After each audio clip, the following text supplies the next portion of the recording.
por Dios, qué lindo que es escuchar a los tipitos. Subir un poquito, Seba. Escuchá. Ya no quiero esperar más, tengo miedo que pasó. Un abrazo a mis amigos, a los tipitos, a todos, a Willy, a toda esa banda maravillosa que nos ilustra tanto con el rock nacional. Presenten a su familia, creo yo, a uno de los cerebros geniales que tenemos en la República Argentina. Lo van a poder disfrutar ahora en platea, en vivo, en directo, sentados ahí nomás, frente al televisor. Biólogo, investigador, profesor, el señor Diego Golombek. Bienvenido, Diego, querido. ¿Cómo va? Muchas Welcome gracias. back. Sí, Bienvenido otra vez. Estamos mejor. Estamos mucho mejor. Picadita, aceituna, Sí. quesito. Qué bueno el vino, Marce. Sí. Está bárbaro el Luxmal ¿eh? La verdad que siempre es un placer. Vamos acá brindando, Diego. ¿Cómo no? Científicos que brindan, hermano. Sí, ¿eh? cómo no. ¿Por qué Científicos brindamos? brindan por la ciencia. ¿Por la ciencia? Por supuesto. Sí. Va, salud por eso. Ahí va.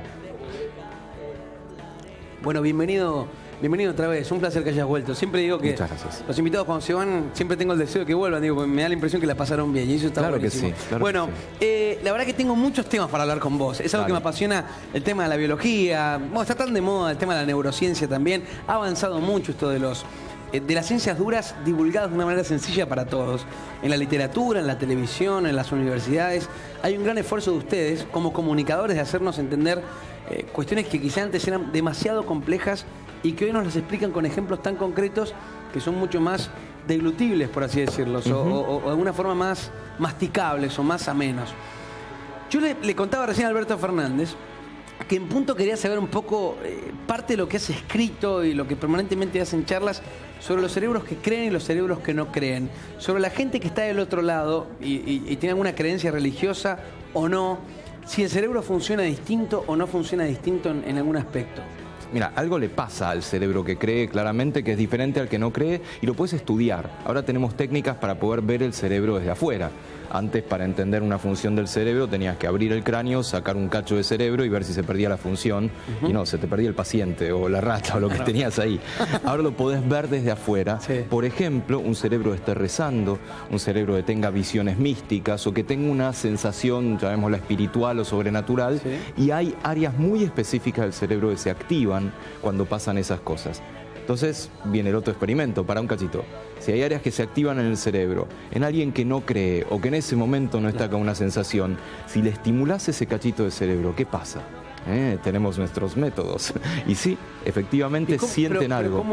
¿Cómo es? Digo, ¿pasa lo mismo con la religión que con creer en una política o creer en un familiar o creer en un amigo? ¿Pasa lo mismo? No, ¿Es el sentido de creer o es la expectativa religiosa? Yo estoy hablando de la creencia en lo sobrenatural, en Bien. que hay algo más allá. En lo que ¿sí? no conocemos y que la ciencia batalla permanentemente. Exactamente. Ustedes detestan, digamos, en algún punto. Bueno, para nosotros en todo caso hay una frontera entre lo sobrenatural y lo natural que es el conocimiento. Una vez que vas conociendo, vas pasando cosas de una bolsa a la otra. ¿Pero trabajan en algún punto para derrumbar ciertas cuestiones que tienen que ver con lo que no se conoce? No es que nos despertemos todos los días a ver a quién voy a destruir, a boicotear hoy. No hay pregunta que no merezca un abordaje científico. ¿Cuánto sabemos de nuestro cerebro? Sabemos muchísimo más que antes. En las últimas décadas las tecnologías para entender al cerebro avanzaron tanto que realmente sabemos un tocazo. Pero nos falta tanto que me parece estamos recién al comienzo. No sabemos cosas sobre la conciencia, sobre el pensamiento, sabemos algunas cosas sobre las emociones, sobre la memoria, pero todavía nos falta bastante y eso lo hace más divertido. ¿Pero confías, digo, que nuestra propia raza humana pueda llegar a comprenderse a un punto, qué sé yo, 10 veces más alto de lo que conocemos hoy? ¿Confías en esa ciencia evolutiva que pueda configurar o que el día de mañana pueda llegar a resetear cerebros o que pueda llegar a impulsar ciertas cuestiones del cerebro que están dormidas o enfermas, por ejemplo? No me cabe ninguna duda, ese es el camino. La zanahoria Wow. es entenderlo del todo y curar las cosas cuando andan mal. Ponele, ahora no sabemos cómo tratar muchas enfermedades neurodegenerativas, ¿sí? El Parkinson, el Huntington, el Alzheimer. Estamos un poco verdes con esto, pero al mismo tiempo, por otro lado, está avanzando la idea de cómo hay neurogénesis en el cerebro. Aparecen nuevas neuronas en el cerebro adulto. Y antes no se sabía esto, hace 30 años, 40 años. Había algunas indicaciones de que podía haberlo. Ahora sí sabemos que hay nuevas neuronas. En un cerebro adulto aparecen más neuronas, o sea que quizá en un entendimiento social sería todo lo contrario, se van perdiendo a medida que uno va avanzando en edad. Si vos lees los textos incluso del secundario, lo podrías resumir con el lema de neurona que para, neurona que cierra, ¿no? Chao, sí, olvidate. Fuiste. Te superan la CGT y la neurona y ya está. Y no pero es quedó así. ahí. No Sí. es así. Hay lugares del cerebro en los cuales permanentemente aparecen nuevas neuronas. Y aunque no aparezcan, las charlas entre 20 neuronas cambian todo el tiempo. Ah, mira el cerebro que me ponen acá. Yo no sé si es el mío o el Está de muy nuestro bien. productor, el turco. Está muy bien. Es complejo tener algo así. A ver, hay algo que está asociado obviamente a la mente humana. Vos como biólogo, somos realmente, muchas veces en el colegio o en la vida misma, este pibe es tan inteligente, le va tan bien en matemática. Digo, el bochito de matemática es muy distinto al bochito de la música. Sí. ¿Y cómo es esa división, digo, del intelecto? ¿Cómo se mide o hasta qué punto una persona puede ser más inteligente en algo o no? ¿Hay aspectos que lo definen? El asunto es definir la inteligencia y poder medirla, y somos bastante malos en eso, porque nosotros definimos la inteligencia con pruebas de laboratorio, con el IQ, con hacer problemas y lo que fuera. Y después salís a la cancha y sos un nabo, con lo cual no te alcanza realmente lo que pasa en laboratorio para poder definir la inteligencia adaptativa en la vida real. Por otro lado, sí, es cierto que hay gente con mayor predisposición a una cosa o a otra. Sí. Y siempre está la pelea de si eso viene de fábrica, si lo adquiriste, si lo ligaste de papá y mamá o si es cultural. En la gran mayoría de los casos es las dos cosas. Vos ligás alguna predisposición a algo, porque hay cuestiones genéticas que tienen que ver con tu comportamiento, tu inteligencia, tus decisiones. Pero después está todo lo otro, lo que haces con eso, el ambiente, la educación, tu familia, lo que comés, si haces gimnasia. Entonces somos la mezcla de esas dos cosas, lo que trajiste de fábrica y lo que hiciste con eso. Ahora, yo no sé si estoy delirando o no, pero vos me decías recién que la tecnología ha evolucionado tanto que le permite a todos los biólogos, a todos los científicos, conocer mucho más sobre nuestro cuerpo humano. Sí. En ese conocimiento, ¿hay más incertidumbre o más miedo de conocernos? Yo creo que hay incertidumbre, a mí no me da ningún miedo conocernos. A veces por ahí lo que conocemos no nos gusta demasiado. Ponele, dentro de neurociencia hay una rama que es la ciencia de la toma de decisiones. Sí. ¿Por qué decidimos? ¿Por qué elegimos esto o lo otro? Y vos pensás, si yo soy un capo, soy racional, elijo esto porque tiene mayor valor, por precio, por rédito, lo que fuera. Minga, somos completamente irracionales a la hora de elegir. El mismo problema te lo presentan de una manera o de otra y elegís la cosa contraria.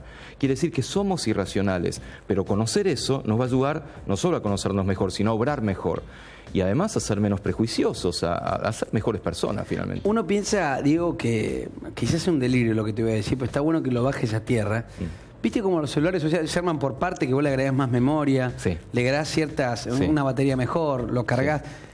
¿Existirá en algún momento, digo, cerebros que se les puedan incorporar ciertas cuestiones para que rendan mejor o solucionar ciertos problemitas? Bueno. Digo, ¿hay un software realmente en el cerebro? Pensado si me estoy metiendo en cuestiones que yo no lo vea el cerebro como una computadora, es nuestra computadora. A ver, la respuesta correcta sería muajajajaja, estamos en eso. A ver, el cerebro no es una computadora porque no se diferencian el hardware y el software. Es lo mismo, ¿sí? Si esto fuera una tribuna de izquierda trotskista, sería el hardware y el software son lo mismo, compañeros, en el cerebro, porque efectivamente no podés diferenciar las partes de sus funciones. Lo que es cierto es lo que vos decís. Sí, claro que sí, que hay posibilidad de hacer prótesis, de mejorar funciones, por ahora solamente a nivel experimental, pero hay pastillas para no dormir, hay pastillas o tratamientos que están buscando borrar memorias traumáticas, hay cuestiones que tienen que ver con mejorar la memoria, así que sí, se viene eso. Para mejorar capacidades, digo, ¿podría existir eso también? Por ejemplo, potenciar áreas donde no se activa por lo general el cerebro, de darle algo o algún accesorio. Estoy pensando, digo, hasta materialmente como si fuese un celular, Sí. que se puede incentivar alguna cuestión en la cual no seamos tan... Voy a ser un poco irónico. A ver. Algunos de esos accesorios ya existen, son tecnológicamente muy avanzados y se llaman libros. Claro. Básicamente, nosotros podemos incorporar una cantidad de información de afuera y eso ya es milagroso. Pero respecto a lo que vos preguntás, sí, hay experimentos con animales en los cuales se puede trasladar la memoria de un bicho a otro, o el aprendizaje. Un bicho aprende un laberinto, ponele. Sí. Hay formas que se están haciendo para poder captar parte de esa información y pasársela a otro bicho, lo cual es ciencia Increíble. ficción, realmente. En humanos todavía no. Para dejarme que lo lleve un pero- ser humano, sería un pibe que terminó la secundaria y vos que no la terminaste, que te puede meter toda la data que aprendió. Y algo así, algo así. Un poco Sería. exagerado, Qué lindo pero algo sería así. que pase eso. Algunos me miran acá y no me da qué interesante sería. Ahora, digo, mientras Turco está poniendo imagen de un mono ahí adentro, estoy pensando un poco también, más allá del cerebro, en lo que nos pasa a nosotros en la sociedad argentina. Vos como biólogo permanentemente estás difundiendo un montón de informaciones y de herramientas quizá para poder conocernos un poco mejor. Pero hay ciertas realidades que en la Argentina pasan. Recién tocábamos temas de inseguridad, hablamos de narcotráfico, de las drogas. Sí. ¿Qué pasa con la relación de la biología y la droga? ¿Por qué el ser humano cae a tener la necesidad de consumir alguna cuestión que lo lleve a otro plano o que le genere ciertas sensaciones que de por sí el estímulo normal, en un estado normal, no te lleva? El alcohol o cualquier tipo de otra droga. No, está muy bien la pregunta. ¿Por qué? ¿Por qué si el alcohol al principio a nadie le gusta? O el cigarrillo. ¿Qué pibe probó un cigarrillo por primera vez y dijo, esto está buenísimo? Claro, obviamente que no. difícil. ¿Por qué seguís? Básicamente la mayoría de las drogas, el alcohol, las drogas adictivas, la nicotina misma, activan los circuitos que tienen que ver con el placer en el cerebro, con la recompensa. Y nosotros somos bichos que buscamos recompensa. Buscamos una buena comida. A ver, yo te pongo un chocolate y una zanahoria. Y mucho para elegir no hay, La claramente. zanahoria, obviamente. Gente rara, mira. Básicamente vas a elegir lo que te dé mayor satisfacción, el placer sexual, etc. Muchas de las drogas adictivas, lamentablemente, activan los mismos circuitos de placer y de recompensa. Entonces, la verdad que es difícil escaparse de eso y hay que tener muchísima voluntad para poder escaparse. Contame un poco, para los papás que nos están mirando, de tanta gente que nos mira y que les agradezco de corazón, ¿qué cambia realmente en un cerebro de un pibito que empieza a entrar en las drogas? Muchos lo asociamos recién a la delincuencia. ¿Qué cambia realmente? ¿Son recuperables esos cerebros en algún punto? ¿O qué es lo que se transforma realmente? ¿Qué es lo que se destruye? A ver, la palabra destrucción se usa mucho y es un exceso. Incluso se habla de que la droga te hace agujeros en el cerebro. Me acuerdo, había una tapa de la revista, creo de Noticias o Gente, no me acuerdo, en la peor época del Diego, que era el cerebro de Maradona con agujeros ahí que le había hecho la droga. No, eso no existe, es trucho, es mentira. ¿Qué te hace la droga en el cerebro? No te puede hacer agujeros. La droga lo que hace es actúa sobre determinados circuitos del cerebro, circuitos de neuronas, charlas de neuronas, aumentándolas o disminuyéndolas. Vamos a bajarlo a algo más concreto. Sí. En un rollo de cable empieza a cortar cables y no los termina de empieza a cortar necesariamente, hace que este cable charle más con este lado o más con este otro lado. Es cierto que con el tiempo, con el exceso, con la adicción particularmente, para lograr el mismo efecto de recompensa necesitas cada vez más. Eso se llama tolerancia. Un alcohólico, para lograr el mismo efecto del alcohol, cada vez tiene que tomar más. Y ahí sí, bueno, el alcohol en particular tiene muchísimos efectos más allá del cerebro, te hace pelota al hígado sin ir más lejos. Con las drogas pasa lo mismo. Para obtener el mismo efecto te necesitas cada vez más y sí, obviamente, como con todo fármaco, con toda cosa, cuanto más alta sea la dosis, más pelota te hace. Ahora digo, quizá la duda sea también en base a tu profesión. ¿Por qué hay tan pocos como vos? Digo, es una cuestión de la rama de la educación que nos enseñan mal biología, nos hacen detestar ciertas profesiones que tienen que ver con lo duro, con lo matemático, con lo físico, con lo biológico. ¿Por qué no hay más biólogos en la Argentina? ¿Por qué no hay tantos científicos en la Argentina? Hay buenos, pero ¿por qué no hay más? Es cierto que necesitamos más, es cierto también que ha aumentado la matrícula, se había estancado la matrícula en las carreras científicas y creo que lo que se ha hecho, sobre todo en los últimos años, de más difusión, actividades masivas como un Tecnópolis, bueno, más recientemente el Centro Cultural de la Ciencia que estamos haciendo en el Ministerio de Ciencia, o bien los cambios a nivel de educación científica, que los hay, están cambiando un poco la historia, nos falta muchísimo más y claro, sí, para un pibe hablar de matemática, de química, de física, le da retortijones. Pero porque es una metodología como te enseñan también, ¿no? A ver, acá es una idea más personal. Nosotros sabemos que estamos mal. De hecho, en las evaluaciones internacionales en ciencia nos va bastante mal, como la mayoría de los países de la región, debo decir. Y sabemos también algunas metodologías que funcionan, que se han probado en otros países. Nos falta juntar las dos cosas, porque si vos entrás a un aula de ciencias, en la gran mayoría de los casos, hoy es una clase magistral. Alguien que dicta, y usar la palabra dicta clases o escribe en el pizarrón, en lugar de ponerse a pensar científicamente, a hacer ejercicios, a hacer experimentos. Claro, súper vertical, es esto y es esto. Y sí, a que los pibes puedan proponer cosas, por supuesto guiados por el docente. Me parece que la base de la educación en ciencias tiene que cambiar bastante. ¿Tiene que meterse la ciencia en la política? A ver, a mí, por ejemplo, si yo le agarrara a un científico por la calle y le preguntara quién es el ministro, obviamente lo conoce, es del palo, es un químico, lo conocemos muy de cerca. ¿Quiénes son sus secretarios? ¿Quién es el presidente y el directorio del CONICET? Lo conocemos de memoria.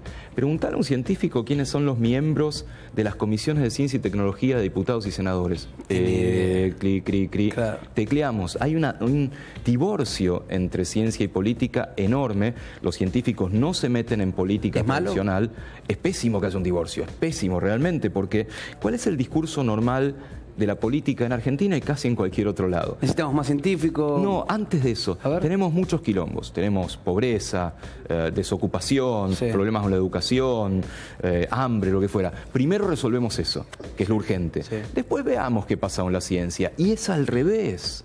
Lo que hay que hacer es ver cómo la ciencia te puede ayudar a resolver esos problemas, te puede ayudar para el desarrollo. Pero esto no es el cassette que suelen tener los políticos, ni de gobierno ni de Estado, porque esto es algo histórico. Ha habido cambios, y realmente ha habido cambios últimamente, que la ciencia ha sido parte del discurso oficial, pero nos falta aprender muchísimo para llevarnos mejor. Ya en un ratito te voy a preguntar sobre la nanotecnología, que es algo que me súper apasiona y quiero saber en qué punto estamos en la Argentina. Pero en este divorcio que me habla sobre la política, mucho se habla de la falta de educación, o quizá, si buceamos más adentro a las peores cosas de nuestra sociedad, son por falta de oportunidades o cuestiones que tienen que ver de base con la educación. ¿Hay una falla también de la ciencia respecto a la educación que recibe mucha gente para poder orientar y para poder encontrar su verdadera vocación, por ejemplo? Absolutamente. Cuando un pibe piensa que tiene cierta orientación por la ciencia, en la mayoría de los casos no se va a meter en una carrera científica, por dos cosas. Mirá. Primero, porque piensa es para genios. Es para nerds. Pero pará, digo, ¿qué pasa que vos cuando te imaginas un científico, te imaginas el típico tipo de guardapolvo blanco? Totalmente. Lo quedo con unos anteojitos de película, que habla poco, que es frío, que igual, comunica. Ojo, no hay mucho Diego Golombek, en las últimas películas se queda con la chica, ojo. ¿Sí? Estamos cambiando. Pero sí, el arquetipo del científico que tienen casi todos es eso. Es más, si yo te pido, pensá en una científica, tachá Marie Curie, te cagué. Sí, no hay científicas. ¿Y cómo que no? En Argentina estamos casi en paridad de científicos y científicas. Sin embargo, vos le pedís a un pibe que imagine una mujer que haga ciencia y no la tiene en la cabeza. Entonces, por un lado, ese es parte del laburo. Y la otra razón es que los chicos piensan que no hay trabajo para los científicos. Y la verdad es que hay carreras con ocupación científica plena o casi plena. ¿Qué carreras? Decime, si un pibe estudia geología, ponele, estudia ciencias de la Tierra, seguro que tiene laburo. Si estudia computación, si estudia algunas ramas de la ingeniería, algunas ramas de la química, seguro que tiene laburo, tanto en el Estado, haciendo investigación, como sobre todo en la industria. Ese es otro capítulo. La industria mucho no se ha metido en la ciencia y es otra cosa en la cual tenemos que trabajar mucho y es uno de los objetivos del Ministerio también. Ahora, hablemos un poco desde la biología de las enfermedades. Quizá quien tenga un familiar cerca que esté lamentablemente viviendo algún tipo de cáncer o enfermedades hasta aún más graves o enfermedades degenerativas, cuando hablamos, llega a desconfiar a tal punto de esta no solución de esas enfermedades que son tan graves por una cuestión de la industria farmacéutica. Porque son remedios que cuestan realmente caros. Un paciente que tenga cáncer, la obra social tiene que poner 200.000 mangos por mes para tener unas pastillas que no se producen acá, o si tienen unas genéricas no funcionan igual, y le debe pasar a mucha gente del otro lado. ¿Es mito eso realmente, la no cura? ¿Es un negocio de la industria farmacéutica? ¿O realmente hay un atraso de la ciencia, una falta de inversión para que esas enfermedades realmente tengan un stop, una pausa, o por lo menos nos permitan vivir toda una vida de la manera más normal posible, sin padecerla? No, para mí es absolutamente un mito, entre muchos otros que hay. No tiene ningún sentido sacar al mercado algo que sabés que no te cura, porque no es muy buen negocio, claramente. Lo que sí es cierto es que el proceso desde la ciencia hasta ir a la farmacia es larguísimo, es muy caro y es larguísimo. Entonces, mucho de lo que estamos haciendo en laboratorio no llega después a la empresa o a la farmacéutica o a cualquier otra. Por lo tanto, sí, es cierto que hay un gap muy grande entre esto y por ahí, yo te cuento alguna investigación que estoy haciendo en el laboratorio, que tengo, una cualquiera, o cualquiera de nuestros grandes investigadores que te cuenta algo que está haciendo en el laboratorio, la gente dice, entonces tienen la cura. No, para pasar del laboratorio al otro falta mucho. Viste que a veces salen en las noticias que vos decís, científicos argentinos encontraron cierta cuestión. Un grupo de científicos. Un grupo de científicos argentinos encontró un avance para la lucha contra el Alzheimer, una lucha contra el cáncer, tal cosa. Sí. Yo pienso a veces, más allá de la redacción periodística, que sé cómo funcionan ciertos mecanismos periodísticos, yo pienso en el familiar que realmente la está padeciendo, ¿no? Que lo que primero me imagino agarrás es decir, ¿quién es esta persona? Porque llega un punto de la enfermedad donde vos te sometés a cualquier cosa con tal de que te den un cierto alivio, un cierto placebo a ese dolor. ¿Cuánto hay de realidad y cuánto hay de mentira en eso, ¿no? O cuánto hay en ese camino que algo se frena para que no exista. No, yo estoy convencido de que no es así, de que no se frena. Lo que pasa es que ese avance que sale en las noticias no quiere decir que sea algo que ya se puede aplicar en la gente. En todo caso, en algún momento llegará a una prueba clínica, y ahí las pruebas clínicas tienen unas condiciones éticas muy rigurosas, que en la mayoría de los casos se cumplen, como que tienen que ser gratuitas, te tienen que informar de qué se trata, no cualquier paciente puede entrar a una prueba clínica. Y esto es difícil para el familiar entenderlo. Claro. Pero pará, si mi tío tiene esa enfermedad, ¿por qué no lo puedes tratar con esa droga que parece que funciona bien? No, porque tu tío tiene tal variedad o porque todavía no estamos preparados. Y yo entiendo que es difícil comprender eso por parte del paciente o del familiar, pero se tarda. Sé que en la Argentina, por ejemplo, las políticas de medicina preventiva son las que resultan hasta más baratas, de hecho, para el Estado, que terminar cubriendo a un paciente Sí. que tenga esa enfermedad que no se haya podido prevenir. En la ciencia, ¿se trabaja en el después o en el antes? La idea es siempre trabajar en el antes, lo que pasa es que a veces llegas tarde. Bueno, yo trabajo en un pedacito de cerebro que mide el tiempo y le dice al cuerpo qué hora es el reloj biológico. Entonces sabemos que si el reloj anda mal, te enfermas. Si trabajas en turnos rotativos, si todo el tiempo cambias los horarios de vigilia y de sueño, si la luz va cambiando, sabemos que te enfermas. Sabemos que para un pibe empezar el colegio secundario a las 7 y pico de la mañana no funciona. Entonces, eso es... Pará, porque me acaba de tirar 200 frases. Panquemos, vamos de una. Dale. El reloj biológico. Mirá que me pones acá el DUC de Volver al Futuro. Che, Bueno, si hay qué chicos bien. viendo, no Qué dejen bien. de ver Volver al Futuro, No, qué lindo las que es. tres. Es el científico más cool que vimos Sí, en las películas. sí. No sé si hay otro más cool que el DUC. No, Emery Brown es un capo. Bueno, a ver, todos queríamos tener el auto, todo qué lindo Volver al Futuro. Ahora, el reloj biológico, me estás diciendo, para toda la gente que está mirando ahora, el tipo que cambia de horario muy seguido en el laburo, tiene horarios rotativos o pasa de madrugadas enteras despierto, ¿está propenso a enfermarse? Sí. ¿A enfermarse con cosas grosas o a enfermarse? Sin duda. De hecho, la Opa. Organización Mundial de la Salud puso al trabajo en turnos rotativos como un factor de riesgo para el cáncer hace unos 3 o 4 años. ¿Cáncer de qué? Cáncer en general, sobre todo gastrointestinales, secundariamente de próstata en hombres. ¿Por qué? Porque claramente comes a horas diferentes, el cuerpo no está preparado. No quiere decir que trabajás en turnos rotativos y te va a dar cáncer, pero claramente Hay una alta que tenés que tener probabilidad. cuidado. Tenés que tener cuidado. Wow. ¿Sí? Porque el sueño, que nos parece que es algo que está regalado, no, el sueño lo tenés que tener y más o menos a la misma ¿Y hay hora. que respetar siempre a la misma hora en la cual dormimos y nos despertamos? ¿O eso que varía hackea No, un poco el cerebro? Dentro de todo tenés que respetarlo, por supuesto que si tenés una noche de juerga o tenés que estudiar o laburar una noche, no pasa nada. Pero si lo haces crónicamente, acumulás una deuda de sueño y eso lo pagás. ¿Hay un tiempo determinado por la ciencia exacto? Esas famosas 7-8 horas de descanso. ¿Son reales o son mitos eso? Va cambiando a lo largo de la vida. A ver. Si vos llevas a un adulto al laboratorio a dormir lo que se le cante, duerme más o menos 8 horas 20 minutos, 8 horas y media. Y de hecho, la verdad es que cualquiera de nosotros querría dormir unas 8 horas Uf. y te despertás con despertador. ¿Sabes lo que te daría por despertarme sin despertador? ¿Qué te parece? Te cambio ya esta picada entera. Un adolescente, un pibe más chiquito necesita más, por lo menos 9 horas y no las tiene ni ahí. ¿Y por qué ese pibe lo obliga al sistema a levantarse a las 7 de la mañana para ir al colegio y cuando va a la primera hora trata de dormirse cuando está el profesor dando clases? Por cuestiones históricas, no cuestiones pedagógicas, porque el colegio tiene que empezar temprano. Y no, el adolescente es lo que en la jerga llamamos un búho. Las agujas de su reloj biológico apuntan hacia más tarde. Entonces es lógico que les cueste despertarse. ¿Y la falla ahí de quién es? Ahora, hay una cuestión cultural, los pibes hacen todo más tarde, Sí. seguro, sobre todo en nuestro país. Digamos, chatean a cualquier hora, se van a bailar o están viendo tele.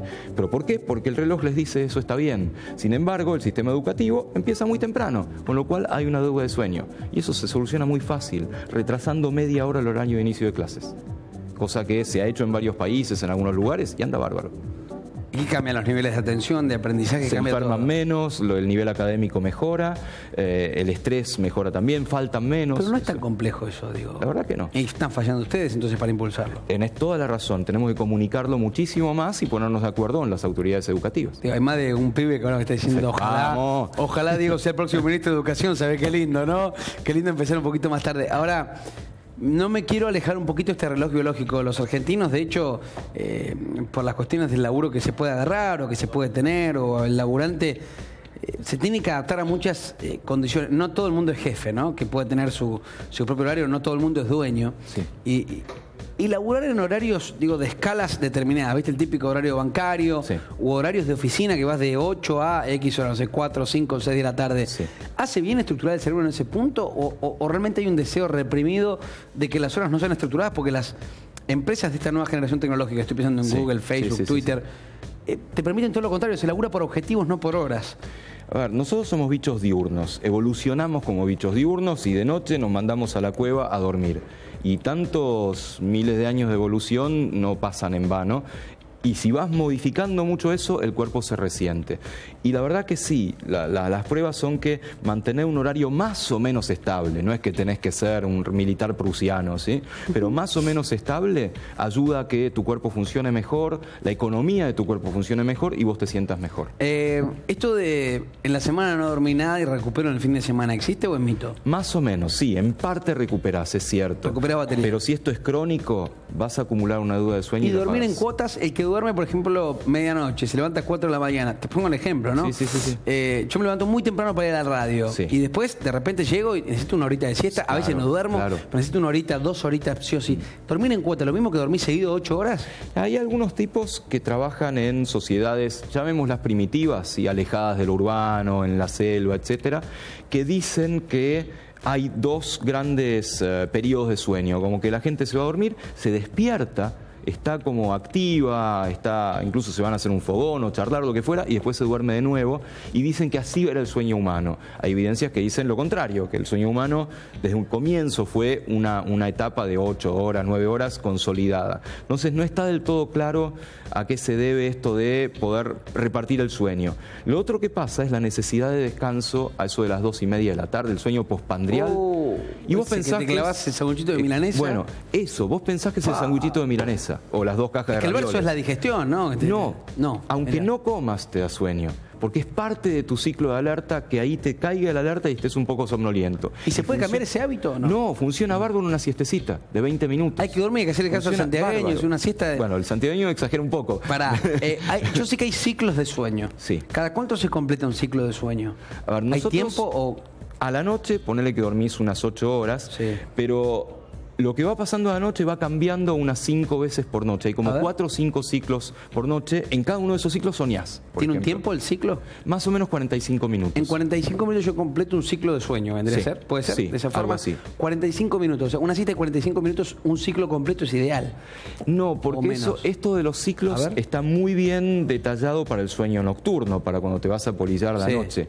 La siesta es reparadora. La siesta es ese cachito que te permite recuperar el alerta y con menos tiempo funciona bien. Ya 45 minutos, 60 minutos hasta es un exceso. Viste que a veces dice duermo mucho, me levanto más cansado Sí. que no haber dormido nada. Sí. ¿Qué pasa eso con el sobresueño o el exceso del sueño? Bueno, eso está muy bien demostrado con el exceso de siesta. Si vos te dormís 2 horas de siesta, por ahí te levantás fenómeno. Pero muchas veces te levantás de mal humor. Algo pasa y no se sabe qué. En el cerebro se acumula algo que tiene que ver con esta charla entre las neuronas, en este caso las neuronas del estado de ánimo, que hace que te despiertes malhumorado. Qué interesante, ¿no? Porque digo, de verdad es el Wikipedia de todas esas dudas que quizás vos tenés en este momento, que voy a leer algunas, si me mandan acá, @ngmagaldi, voy a leer algún par de tweets, si tienen alguna pregunta respecto a algún tema sobre el sueño, sobre las cuestiones que tienen que ver con... mira, acá pone Roberto Bueno, dice, Nico, preguntarle sobre la bio-neuroemoción, si lo has practicado. No, la verdad que no sé bien de qué se trata, solo diría que tenemos un poco un exceso de neuro en la sociedad. Está muy de moda el prefijo neuro, ¿sí? Antes, para irte de Levante, tenías que ir al Bar La Paz con pipa, gorra y hablar de psi, lo que fuera. Sí. Ahora te vas a Starbucks y hablas de neuro, ¿no? O de neuro todo. Sí. Seguro que las emociones tienen mucho que ver con la neurociencia, tienen que ver con el cerebro, pero ojo con hablar de neuro cualquier cosa, neurofútbol, neurohelado, bueno, ¿no? Hay como un merchandising, ¿no? De Hay la, un de la poco neurociencia. mucho, sí, hay un poco por mucho. eso también hay que tener cuidado a quién leemos. Ahí está, para que lo pongas en pantalla, diré, ahí está, mira, ese es el tweet. Roberto Bueno dice, preguntaba a Nico sobre la bio-neuroemoción. No lo he practicado. Relacionarlo con las enfermedades. Dice, bueno, acá hay varias que están llegando en este momento y les agradecemos a todos los que están tuiteando @ngmagaldi, es mi cuenta de Twitter. Quisiera preguntarle a Diego Golombek cómo funciona el anandamide. ¿Qué es esto? Claro, ¿quién es? Sí, Pablo Urristi tiene intereses particulares, porque ¿qué es la anandamida o anandamide? Es el ligando endógeno, lo voy a decir en técnico, Dale. ligando endógeno de los receptores cannabinoides.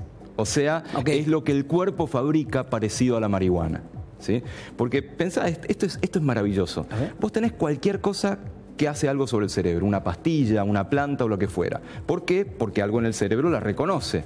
Y después te pones a pensar, ¿por qué reconoce algo que está ahí afuera? entonces tal vez el cuerpo fabrica algo parecido. Y sí, el cuerpo fabrica algo parecido al cannabis, el cuerpo fabrica algo parecido a las pastillas para dormir, el cuerpo fabrica algo parecido a la mayoría de las cosas que tienen efecto sobre el cerebro. Viste que hay varios lugares que están luchando por una legislación para hacer de la marihuana la utilización sobre la medicinal, salud. sí. ¿Cómo lo ves a ese tema? ¿Es peligroso, hay que tener prudencia? ¿Es acertado, es cierto? A ver, lo que necesitamos es que las cosas se basen en evidencia, ¿sí? Y no en prejuicio. Porque muchas mamás dicen que, por ejemplo, que le dan una especie refractaria, de aceite a los chicos con epilepsia. Hay un tipo de epilepsia que no responde al tratamiento normal. El tratamiento normal son remedios que acallan las neuronas que se vuelven medio chifladas durante la epilepsia. Y ciertos tipos de epilepsia no pasa nada. Y es terrible eso. Tener un pibe con epilepsia, con convulsiones, con crisis de ausencia, que se desmaya, terrible y peligroso. Y efectivamente hay bastantes pruebas de que hay componentes en el cannabis, que es una planta, con lo cual tiene un montón de componentes, un montón de alcaloides, un montón de cosas, pero hay algunos componentes que sí pueden funcionar en el tratamiento de esta epilepsia refractaria. ¿Qué necesitamos ahí? Investigación, no prejuicio. ¿Y se está investigando sobre eso o no? En Argentina, hasta donde yo sé, no, tal vez sí. O sea, es una cuestión, en el mundo perdón, sí. En los lugares que se están legislando se toma sobre los estudios de afuera, ¿no? Exactamente. Okay. Y además yo confiaría perfectamente en los estudios científicos que haga una mamá, que después vaya con el científico y le cuente para que lo pueda validar estadísticamente. Bueno, a ver, Emi, acá ponemos una pregunta más. @NGMagaldi, mi cuenta de Twitter. Preguntarle dónde se puede estudiar neurociencia en Argentina, preferentemente en Córdoba, dice Emi. Muy bien. Neurociencia, me mata la... Está muy bien, sí. Está muy bien. Y Córdoba es uno de los lugares principales de neurociencia en Argentina. Qué lindo que es estudiar en Nueva Córdoba. Me ha tocado... ¿Qué te parece? Qué bella ciudad, por Dios. Amo no. Córdoba. Sí. Con lo cual está buenísimo. Hay un montón de grandes neurocientíficos en Córdoba, tanto en la universidad, particularmente en la Facultad de Ciencias Químicas, como en el Instituto Ferreira, donde hay tipos recontra capos. Y es más, ahora para estudiar neurociencia no hay una carrera de neurociencias, es biología, o química o física. Pero Córdoba tiene el único doctorado en neurociencias de Argentina. ¡Apa! Así que, Emi, ya sabes, primero estudiar cualquier cosa dentro de las ciencias y después el doctorado en neurociencia. Maravilloso. Federico Zabalegui dice, preguntarle sobre los sueños, que para uno duran mucho, pero pasaron solo 5 minutos. Gracias. Sí, efectivamente. Si vos contás un sueño, esa historia puede haber durado un montón de tiempo. Sin embargo, vos ves que la persona, en cuanto a la actividad del cerebro, estuvo soñando segundos, minutos o lo que fuera. El tiempo en los sueños no es el tiempo real, es un tiempo subjetivo, que se altera completamente. De eso no sabemos nada más allá de lo que la gente cuenta, ¿sí? Por tanto, no tenemos una forma todavía de estudiarlo, de ponerle números, más allá de esto, de saber que efectivamente lo que cuenta la gente no se correlaciona con cuánto tiempo soñó. ¡Wow! ¡Qué interesante! Y ahora estamos hasta leyendo los sueños. Podés meterte en el cerebro de otro. ¿Pero cómo? Ponele que vos agarrás un montonazo de gente y la despertás cuando está soñando, ¿sí? Te va a contar, estaba soñando con una ola, con una casa, con mi mamá o lo que fuera. ¿Vos detectás cuándo están soñando? Una de las formas más sencillas es si hay una persona durmiendo y de pronto empieza a mover los ojos muy rápido. Está completamente parpadeando así rápido. Es un nombre que técnicamente es muy complicado y muy original, por otro lado, pues se llama movimientos oculares rápidos. Tomá. Movimientos oculares rápidos. Científicos. Me parece que estás desarrollando movimientos oculares rápidos. Sí, o REM. REM, claro, exactamente. Si despertás a la persona, por favor. Tremendo. Y lo viste hace poco a Stipe en el homenaje a Bowie, tremendo. Sí, señor. Tremendo. Qué grande. Entonces, despertás a la persona donde estaba moviendo los ojos muy rápido, van a pasar dos cosas. Primero, que te va a putear como corresponde por haberlo despertado. Y segundo, que te va a contar que estaba soñando. ¿Se va a acordar? Sí, en ese momento seguramente se acuerda. Muchos de los que dicen que no sueñan nada. Siempre no se acuerdan, sí, y no se acuerdan. Es así, posta, todo el mundo sueña. O sea, en ese momento donde ves parpadear a tu mujer o ves parpadear a tu muchacho, estás titilando, lo despertás y ¿qué estás soñando? Exactamente. Entonces, si eso lo acompañás... Hay varios que lo van a hacer hoy, ¿eh? Puede ser. Si eso lo acompañás con el registro, con medir cómo está funcionando el cerebro, y lo haces muchísimas veces, por ahí puedes empezar a decir, si el cerebro está funcionando así, debe estar soñando con un auto, o con una cama, o con una ola, y funciona. Eso lo han hecho unos japoneses hace un par de años. Tremendo. Y es medio loco, porque se están metiendo con lo más íntimo que tenés, con tus Increíble. sueños. Ahora, poneme más acá, Turquito, así ponemos dire también. Mirá la cantidad de tweets que van llegando ahora en @NGMagaldi. Preguntale, yo me duermo tipo 3, 4 de la mañana y me despierto cerca de las 11. ¿Está bien dormirme tarde? A ver, todos tenemos ese pedacito. Me mata porque te tienen como el gurú, es una a ver, cosa, de sueño, es el laburo en oráculo eso. esto, ¿eh? Después me preguntan otra cosa y voy a contestar que no sé, así que ojo con las preguntas. Pero sí, a ver, todos tenemos ese reloj biológico que te dice es de día, es de noche, etcétera. Pero hay grandes variaciones en ese reloj. Hay personas mucho más matutinas, que en la jerga se lo llama alondras, y personas mucho más vespertinas, que lo llamamos búhos. Es más, cada tanto hasta se pueden encontrar un búho y una alondra y hasta se casan. Y en ese caso los hijos son un milagro. No hay forma de entender que se puedan encontrar. Mañanero un nocturno. Mañanero y un nocturno. Pero bueno, en este caso, Lidia claramente es búho. ¿Sí? Claramente vos naturalmente te dormís tarde y te despertás tarde. Por supuesto que no es nada malo, hasta que entra en conflicto con el ritmo social. Claro. Hay algo que se llama jet lag social. El jet lag es lo que te pasa cuando volás atravesando usos horarios. Te vas a China, 12 horas. Y de pronto para China es 1 hora, para vos es otra y estás medio zombie. Jaque mate. ¿Sí? Bueno, te puede pasar lo mismo sin salir de tu casa. Nunca me había pasado con el jet lag, digo, de sentirme mareado. Mira. Y por primera vez hace poco cuando estuve en Bélgica me pasó de empezar a sentir mareos al punto de parecer una borrachera, de esas borracheras. Mareo, sueño, desconcentración. Una cosa... Pero a Lidia lo que le está pasando es una especie de jet lag sin volar. ¿Por qué? Porque yo no sé si ella puede despertarse a las 11 de la mañana sin problema. Por ahí tiene que ir a laburar y levantarse temprano, o cuidar a la familia, o estudiar. ¿No? Entonces hay un desfasaje. Lo ideal es tratar de acomodar el horario de afuera al del reloj biológico. Por favor, los que tenemos insomnio, dice Lili, ¿qué pasa con el tipo que tiene insomnio? Hay muchos tipos de insomnio. A ver. Hay un insomnio que es no poder dormir. Hay otro que es no sentir que dormís. A mi viejo le pasaba eso. Jodeme. Mi viejo decía, no duermo nada, qué sé yo. Y un día fue a consultar a un médico del sueño, que de hecho hay y muy buenos, y durmió ahí, y durmió fenómeno, pero se despertó y le dijo, ¿viste? No duermo nada. ¿Y durmió 8 horas quizás? No sé si 8 horas, pero durmió. O sea, hay gente que lo que le falla no es el sueño, sino la percepción. Y es lo mismo, porque la gente se siente cansada. Después hay insomnios como el de Lili, no, el de la persona anterior, que decía, no me puedo dormir hasta las 3 de la mañana. Ese es un insomnio por retraso de fase. O sea, no te puedes dormir hasta muy tarde. Otros por adelanto de fase. A las 6 de la tarde estás liquidado. Estoy liquidado y a las 3 de la mañana estoy con los ojos así. Ahora también hay una incentivación en las nuevas tecnologías que te excitan con el tema de las luces. Y no cualquier luz, no cualquier luz, porque la luz de los LEDs, el LED azul de los celulares, de las tablets, incluso de la tele, tiene una longitud de onda, tiene un color que es el que le dice al reloj que es de día. Por lo cual es mucho peor. Te manipula permanentemente diciendo es de día. Por eso apagan los celulares por favor. A dormir. Ahora no. Mira no, es increíble la cantidad. Te voy a empezar a derivar los tweets. Diego Golombek, @Diego Golombek, ¿no? Para que te sigan, Dieguito. A ver, Nico, preguntale a Diego si es cierto que los distintos tipos de géneros musicales tienen efectos sobre las emociones. Esto lo dice Walter Folk. Gracias, Walter, por la pregunta. Por supuesto que Consultora abierta, amigos. No, pero esto es a ver, qué interesante, es sentido ¿no? común en el sentido de a todos nos pasa. Sí. Lo loco es, a ver, y le voy a pedir a la gente que haga un experimento acá, que imaginen una melodía, que tengan una melodía en la cabeza. Seguramente ya la tienen. Y ahora les voy a preguntar si esa melodía es triste o es alegre. ¿La tenés? ¿Tenés una melodía en la cabeza? ¿Una melodía triste o cualquiera? alegre? No, la que vos quieras. Sí. Y ahora, ¿es triste o alegre? Pensá. Es alegre. Bueno, no es nada.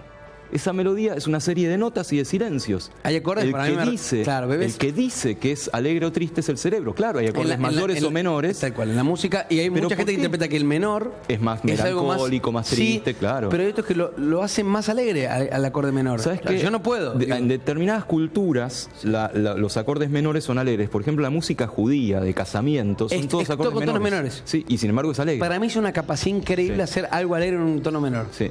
Qué increíble. Bueno, maravilloso. Vamos a hacer una pequeña pausa. Seguimos charlando con Diego. Sigan mandando preguntas, que vamos a seleccionar un par. @NGMagaldis, mi cuenta de Twitter. No, mirá lo que es esto, de verdad. Es una cosa... Bueno. El interés que genera todo esto es increíble. Y les agradezco de corazón, porque esto es un poco quien dijo que es tarde. Vamos a hacer una pequeña pausa. Dame 2 minutos nada más. 2 minutitos y ya venimos con más. El maestro Diego Golombek en esta noche, que de verdad es una noche espectacular. Nos tomamos un par de vinitos acá y seguimos charlando. Dale, pausa y ya venimos. Tu equipo